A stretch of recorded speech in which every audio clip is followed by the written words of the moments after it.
చాలా వరకు ఫ్రిడ్జ్ డోర్‌కి ఒకటి రబ్బర్ ఉంటుందని కూడా కొందరికి తెలీదు. అది అలానే ఉంచేసి సంవత్సరాల కొద్దికి వాడేస్తుంటారు. మీకు తెలుసా దాని లోపల ఇన్సెక్ట్స్ కూడా జోరుతుంటాయి. స్మెల్ కూడా దాని వల్లనే వస్తుంది, బ్యాడ్ స్మెల్ ఫ్రిడ్జ్‌లో. సో నేను చెప్పినట్లయితే చేయండి.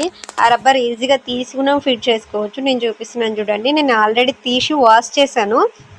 అది డ్రై అయిన తర్వాత మళ్ళీ తీసుకొచ్చి డోర్‌కి ఫిట్ చేస్తున్నాను. అది కూడా చాలా సింపుల్. అది ఎలా ఫిట్ చేయాలో మనకు ఒకసారి రబ్బర్ చూస్తే ఈజీగా అర్థమైపోతుంది. అది లోపలికి పెట్టేసి దానిపైన కొంచెం నీట్‌గా ఒత్తేసినాం అనుకో ఎక్కడిదక్కడ మొత్తం లోపలికి వెళ్ళిపోతుంది. ఇంకొక డౌట్ కూడా ఉంటుంది అందరికీ, ఆ రబ్బర్ తీస్తే ఫ్రిడ్జ్ డోర్ పడదేమో అనేసి. నేను లాస్ట్‌లో ఆ వీడియో కూడా చూపిస్తాను చూడండి. మనకి ఈజీగా డోర్ కూడా ఫిట్ అయిపోతుంది.